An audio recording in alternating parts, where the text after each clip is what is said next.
առաջին մրցանակը ձեզ է հանձնել, ինչ զգացողություն կար, ինչ ապրումներ կային, դուք նաև ոնց ընկերներ եք եղել։ Շատ մեծ պատիվ է ինձ համար, իսկապես Արմենը դրել է ինչ-որ մի նշաձող, որին բոլորս պետք է դրախտենք, եւ երբ որ ես մտածեցի, որ ինձ են տալիս այդ առաջին մրցանակը, մտածեցի, որ ինձ շատ ավելի լավ, շատ ավելի նշանավոր լրագրողներ կան, որոնք արժանի են, եւ իսկապես արժանի են։ Հուսով եմ, որ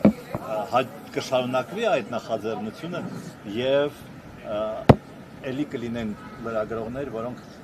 համապատասխանում են այդ նշաձողին։ Այն նման մրցանակների հանձնումը, շնորհումը, ստեղծումը ինչ կտա ոլորտին ընդհանրապես։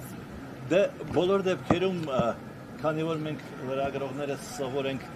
բացասական գնահատականների, մանավանդ սոցցանցերի դարում, այսինքն 30-40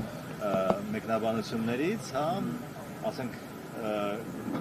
10% ոչինչ, մնացածը հայհոյանքներ են եւ այլն, ապա մի անգամ ինչ-որ մի ձևով դրական խոսք լսելը իհարկե հաճելի է։ Բայց անակնկալի եկաք, պարոն Աբրահամյան, Այո, թե սպասում եք։ չէ, իհարկե անակնկալ, կարծում եմ, որ իսկապես եւ այստեղ ոքի կներեք, այստեղ էլ ներկա են լրագրողներ, որոնք ավելի արժանի են, քան ես։